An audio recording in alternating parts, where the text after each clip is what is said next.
Jusqu'au mois dernier, pour la plupart des citoyens japonais, le Moyen-Orient et ses conflits incessants n'étaient qu'une contrée bien lointaine.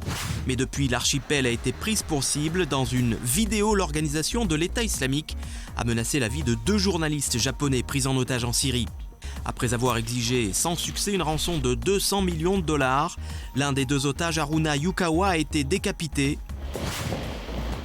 En pleine crise, l'organisation djihadiste lance alors plusieurs ultimatums. Là encore, pas d'accord conclu. Le 2e otage a été exécuté. Outré, le gouvernement jure de ne pas céder face au terrorisme et souhaite élargir son soutien aux pays engagés dans le combat contre l'État islamique. Cette semaine dans Focus, on vous emmène au Japon.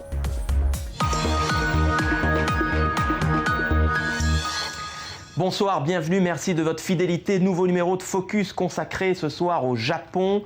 Au lendemain de l'exécution de 2 otages japonais, l'archipel nippon se retrouve bien malgré lui dans la poudrière du Moyen-Orient. L'image pacifiste du pays du soleil levant n'a même pas réussi donc à épargner la vie d'Haruna Yukawa et de Kenji Goto. Tokyo va à présent devoir faire face à des choix de taille, combattre le terrorisme ou bien se tenir à l'écart de la tourmente. Et pour en parler, on va rejoindre tout de suite notre envoyé spécial à Tokyo, Omri Rice. Bonsoir Omri. Les Japonais ont réagi à cette exécution de quelle manière ? Oui, il y a beaucoup de choc et de colère au Japon après cette prise d'otage. C'est la première fois que l'État islamique exécute un otage originaire d'un pays asiatique et on a l'impression que le Japon est devenu partie intégrale dans ce conflit. Le Premier ministre japonais Shinzo Abe et le chef du cabinet ont exprimé leur horreur et leur indignation. Le Premier ministre a dit que le Japon va travailler avec la communauté internationale pour amener les meurtriers des otages japonais à la justice. Abe a aussi dit que le Japon va renforcer son implication dans le Moyen-Orient. Pour l'instant, la majorité de l'aide que le Japon donne dans cette région est une aide humanitaire. On a aussi vu des condamnations de la part des dirigeants internationaux comme Obama et Cameron, mais aussi de la part de représentants musulmans au Japon. Est-ce qu'on entend également des critiques à l'égard du gouvernement japonais ? Beaucoup de gens ici pensent que cette stratégie poussera le Japon à approfondir son engagement international par rapport au combat dans le Moyen-Orient. Abe est connu pour remanier la constitution japonaise, pour permettre aux forces japonaises d'agir. C'est sa vision du pacifisme actif.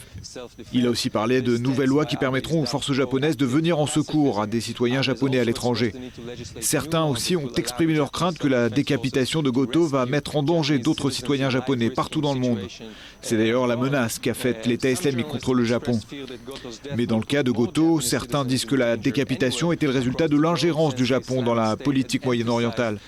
Mais de l'autre côté, il y a aussi des gens qui critiquent le Japon pour ne pas avoir été assez impliqué, pour ne pas avoir envoyé des troupes, pour atteindre la paix dans le monde. Le Premier ministre a insinué que cela changera sûrement bientôt, mais la majorité des Japonais s'opposent à une révision de la Constitution, et donc le chemin politique est encore long et difficile. Omri Rice, on a vu les Japonais choisir l'humour sur les réseaux sociaux pour soutenir leurs otages. Est-ce que c'est une manière d'exorciser leur angoisse ? Pas nécessairement. Je pense que la culture du digital est quelque chose d'assez international.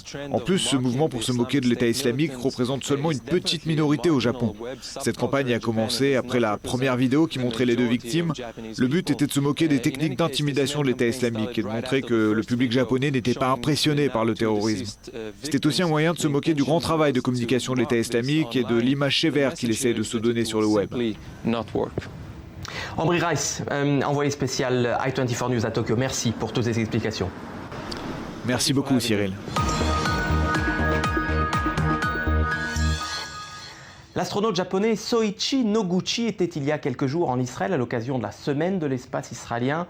C'est une véritable vedette dans son pays et il nous a fait l'honneur ce soir de nous accorder une interview en exclusivité pour notre émission. Bonsoir Soichi Noguchi, vous êtes avec nous ?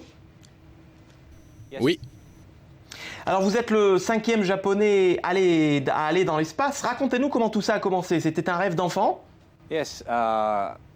Oui, aller dans l'espace à bord d'une navette spatiale a toujours été mon rêve d'enfance. J'ai étudié la science et la technologie spatiale lorsque j'étais enfant à l'école et j'ai été très chanceux d'avoir été sélectionné pour devenir astronaute japonais à l'âge de 30 ans. Dites-nous, qu'est-ce qui fait un bon astronaute ? C'est une bonne question. Je suis toujours à la recherche de la réponse. Bien sûr, il faut avoir des connaissances scientifiques. Vous savez, les maths et la science à l'école sont très importants. Il faut aussi être capable de travailler dans un environnement multinational. Pouvoir travailler avec des étrangers est très important. Aujourd'hui, lorsqu'on voyage dans l'espace, on voyage presque toujours au sein d'une équipe internationale. Donc il faut travailler avec beaucoup de cultures et de nationalités différentes. C'est une qualité vraiment importante à avoir. Alors voilà pour les qualités requises pour être un bon astronaute, mais pour être un bon astronaute japonais, il faut aussi savoir préparer des sushis en plein espace. Alors là, c'est mission impossible, non ? Bien sûr, la cuisine, c'est quelque chose qui représente bien un pays. C'est un aspect très important de la culture d'un pays. C'est pour cela que je voulais vraiment faire du sushi dans l'espace. Évidemment, il y a beaucoup de difficultés techniques. Tout d'abord, le poisson frais, vous ne pouvez pas l'emmener dans l'espace sans certaines mesures techniques. Donc ce que j'ai fait, c'est que j'ai préparé du sushi lyophilisé. Je l'ai pris avec moi dans la station spatiale. En plus, il faut du riz de bonne qualité. Et il faut rouler tout ça en apesanteur. Il fallait s'entraîner un peu, mais heureusement, tous les membres de l'équipage ont aimé mon sushi et y ont survécu. Alors astronaute, Sushiman, je crois également savoir que vous êtes très actif sur les réseaux sociaux, notamment sur Twitter. Oui, les réseaux sociaux font partie de notre mission. Il faut que le public sache ce que nous faisons dans l'espace. Twitter, Facebook et Google+ sont des outils qui sont très faciles à utiliser pour nous depuis la station spatiale. Je suis moi-même actif sur Twitter. J'ai commencé à tweeter dans l'espace en 2010. On a accumulé beaucoup de followers. Vous savez, ça nous aide aussi à garder le moral parce que quand j'écris quelque chose ou bien que je publie une photo sur Twitter, je reçois des réponses immédiates de gens du monde entier. Donc je sais que les gens sur Terre me regardent et suivent nos activités. C'est une bonne chose à savoir. Alors je vais vous poser la question que tout le monde se pose évidemment. Que fait un astronaute quand il n'est pas dans l'espace ? Sur Terre, nous assistons la mission dans l'espace. Les astronautes qui s'y trouvent ont besoin de beaucoup de soutien technique et de soutien de leurs amis. Donc les astronautes qui restent sur place les aident à participer aux activités qui s'y trouvent. Nous aidons aussi les professionnels de l'industrie à trouver des idées d'expérience pour la prochaine mission. En plus de cela, on va aussi à la rencontre d'élèves d'école pour leur expliquer que ce que nous faisons dans l'espace est bon pour leur avenir. Soichi Noguchi, astronaute japonais en visite en Israël, merci infiniment d'avoir répondu à nos questions.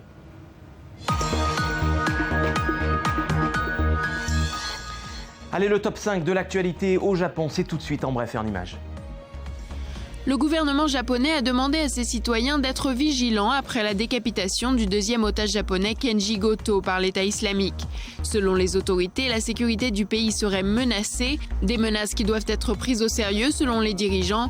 Les touristes et même les institutions japonaises à l'étranger ont été mises en garde contre de tels incidents. Le cabinet ministériel du Japon a récemment approuvé un budget record de 42 milliards de dollars pour la défense. Le nouveau budget représente une hausse de 2,8% par rapport à l'année précédente. Le ministre de la Défense japonais a déclaré que le montant était nécessaire pour faire face à la situation changeante autour du Japon. Le stade olympique qui sera construit à Tokyo pour les Jeux olympiques d'été 2020 et qui ressemble presque à une navette spatiale fait polémique au Japon depuis près d'un an. Le bâtiment de 1,3 milliard de dollars a été critiqué comme étant trop grand et trop cher. Les autorités japonaises ont déclaré qu'un stade emblématique impressionnerait le monde. Les filiales japonaises des deux géants du fast-food McDonald's et KFC souffrent actuellement d'une pénurie en frites. Les deux chaînes sont obligées de ralentir ou d'arrêter complètement leur vente de frites à cause d'une pénurie de pommes de terre. Celle-ci est due à un conflit de travail dans les ports de la côte ouest des États-Unis, d'où le Japon importe ses pommes de terre. Un thon rouge géant a été vendu à un chef japonais pour plus de 37 000 $ dans une vente aux enchères au marché aux poissons de Tokyo le mois dernier. Le thon, qui pèse quelques 180 kg, n'était pourtant pas considéré très cher par rapport à son prix les années précédentes. En 2013, un autre thon rouge avait été vendu pour 1,3 million de dollars.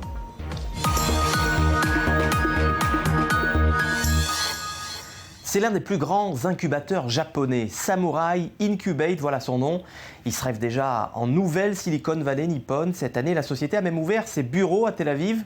Objectif, investir dans le savoir-faire israélien et doper les investissements dans les startups japonaises. Ken Samurai, vous êtes le PDG de cette société, bonsoir. Bonjour, ça me fait plaisir d'être avec vous. Parlez-nous un peu de l'activité de votre entreprise. This company, I founded it 7 years ago.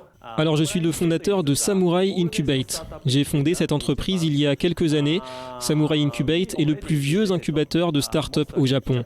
Nous investissons surtout dans des entreprises et start-up japonaises. Il y a environ 6 mois, j'ai ouvert notre première filiale étrangère ici à Tel Aviv. Je cherche des start-up israéliennes dans le domaine de la robotique, de la cybersécurité, parce qu'on ne trouve pas beaucoup de start-up de ce genre au Japon. Pourquoi votre société a-t-elle choisi d'ouvrir des bureaux à Tel Aviv ? Parce que notre jeune génération n'a pas su avoir un impact mondial et notre plus ancienne génération, avec des grandes entreprises comme Sony ou Panasonic, ne sont plus ce qu'elles étaient. Donc je pense que nous pouvons apprendre beaucoup des Israéliens et de leur technologie. Vous diriez que les entrepreneurs japonais et israéliens sont très différents ? En général, les entrepreneurs japonais n'ont pas de brevet d'invention, mais les Israéliens en ont. Les entrepreneurs japonais ont généralement entre 26 et 28 ans, mais leurs homologues israéliens ont plutôt entre 35 et 40 ans. Et puis aussi, les entrepreneurs japonais travaillent vite, mais les Israéliens sont des serial entrepreneurs. Ils ont plusieurs startups. C'est une grande différence, je pense. This is a very different point, I think. Différent mais complémentaire donc. Mostly Japanese people is. La plupart des Japonais ne parlent pas l'anglais. Ils ne parlent que le japonais. Mais les Israéliens peuvent souvent parler 3 ou 4 langues. C'est pour cela qu'ils réussissent à entrer dans les marchés internationaux. C'est pour cela que les entrepreneurs japonais restent seulement sur le marché japonais. Focus on only Japan market. Ken Samurai, je rappelle que vous êtes PDG de l'incubateur japonais Samurai Incubate. Merci infiniment d'avoir répondu à nos questions. Merci beaucoup.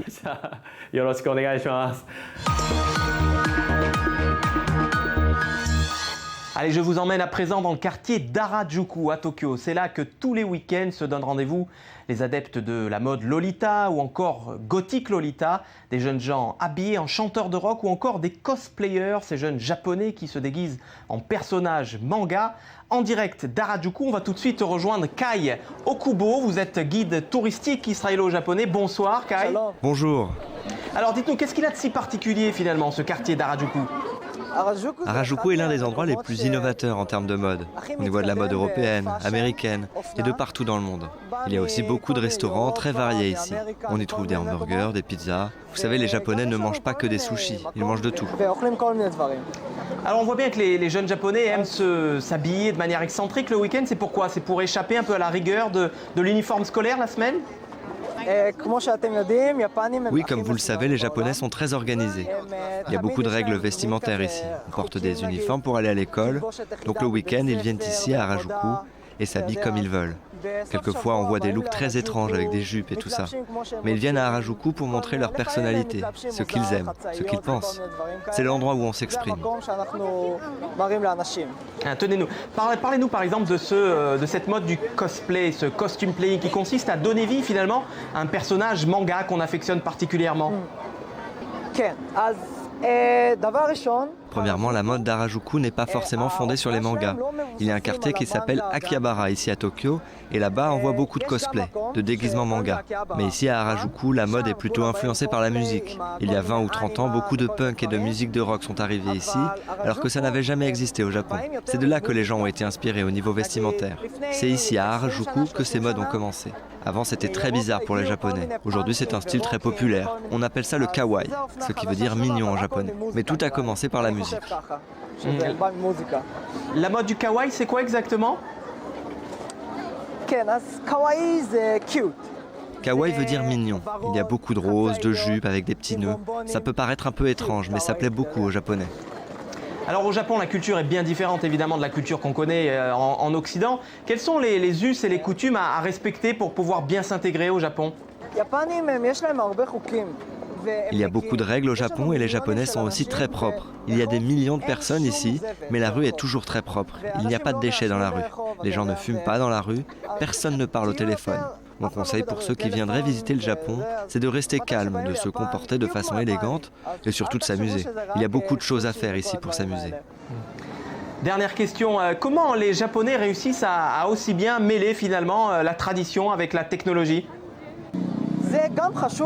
La tradition est très importante pour eux parce que c'est une tradition très particulière. Ça n'existe nulle part ailleurs dans le monde. Donc ils veulent la préserver. La jeune génération y fait moins attention. Mais en général, le Japon fait tout pour bien préserver ses temples, ses vêtements traditionnels, le kimono et tout ça. Au niveau de la technologie, les Japonais aiment les nouveautés. On trouve toujours des nouvelles technologies à intégrer dans la vie, sans abuser bien sûr. Chacun fait comme il veut. Kai Okubo en direct de l'effervescence du quartier d'Harajuku. Merci beaucoup pour toutes ces explications. Merci à vous.